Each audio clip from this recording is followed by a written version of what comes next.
तो इसके अंदर जो मेथड है सबसे पहले लेते हैं क्या, total revenue and total cost curve method. Total revenue and total cost curve method.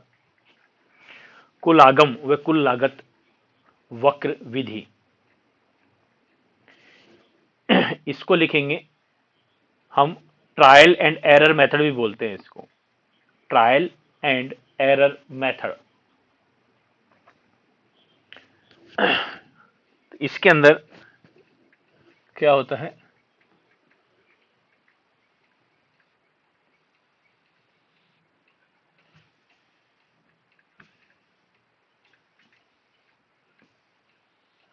ये आपके पास टोटल रेवेन्यू कर्व होता है और ये टोटल कॉस्ट कर्व होता है। टोटल रेवेन्यू कर्व जो है वो क्या बोलते हैं, एकदम लीनियर लाइन के रूप में होता है, और टोटल कॉस्ट कर्व जो है वो इस तरह की पोजीशन के अंदर बनता है। इसके अंदर प्रॉफिट निकालने के लिए टीआर के पैरेलल हम क्या बोलते हैं, एक लाइन ड्रॉ करते हैं एम एन। ये लाइन हमने ड्रॉ करी है एम और एन। तो ये पार्ट जो होता है वो कहलाता है पर यूनिट। ये है ए, ये बी, ये सी और ये आपके पास डी। तो यहां पर आपके पास क्या है, कॉस्ट ज्यादा है और रेवेन्यू कम है, total cost is greater than total revenue. ये होता है क्या, लॉस इस जगह पे। यहां पे भी क्या होता है, इस जगह पे total cost is greater than total revenue, तो यहां पे भी आपको क्या होता है, लॉस होता है। और ये जो पॉइंट है ए पॉइंट, इसके अंदर क्या होता है, T R is equal to T C. तो यहां क्या होता है, नो नॉर्मल प्रॉफिट बोलते हैं इसको, और नॉर्मल प्रॉफिट। यहां वाली जो पोजीशन है, यहां पर क्या है, total revenue is greater than total cost, तो इसको बोलते हैं अबनॉर्मल प्रॉफिट। और ये वाली पोजीशन भी वापस हुई है T R is equal to T C, तो ये भी क्या है, नॉर्मल प्रॉफिट। तो यहां पर पॉइंट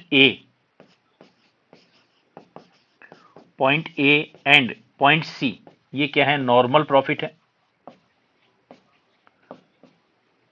इसको अपन क्या बोलते हैं, जीरो इकोनॉमिक प्रॉफिट भी बोलते हैं, जीरो इकोनॉमिक प्रॉफिट, शून्य आर्थिक लाभ। और इसको अपन बोलते हैं क्या, एम, इसको T R equal to T C को ब्रेक इवन पॉइंट,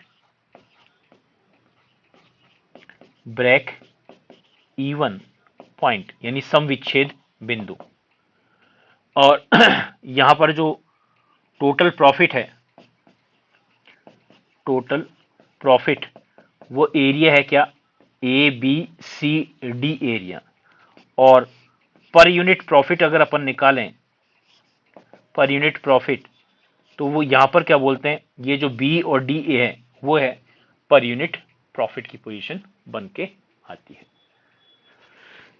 एक्चुअल में क्या, ये जो मेथड है, ये जो मेथड है वो मेथड जो है इतना अप्रोप्रिएट मेथड नहीं है। क्यों, क्योंकि इसके अंदर एरिया कैलकुलेट करने में दिक्कत आती है। तो ये थोड़ा सा यहाँ पे ऐसे कार्वेचर शेप के अंदर है और यहाँ लीनियर है, तो इसको एरिया को कैलकुलेट करने में प्रॉब्लम आती है। इसलिए क्या बोलते हैं, ये जो मेथड है वो इतना जेन्युइन मेथड नहीं है। इसमें एक नोट और लिख सकते हैं,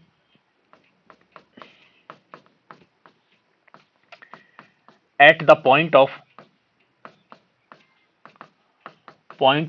break even at the point of break even where opportunity cost is zero, where opportunity cost यानी अवसर लागत जो है यहां पर क्या होती है, जीरो होती है।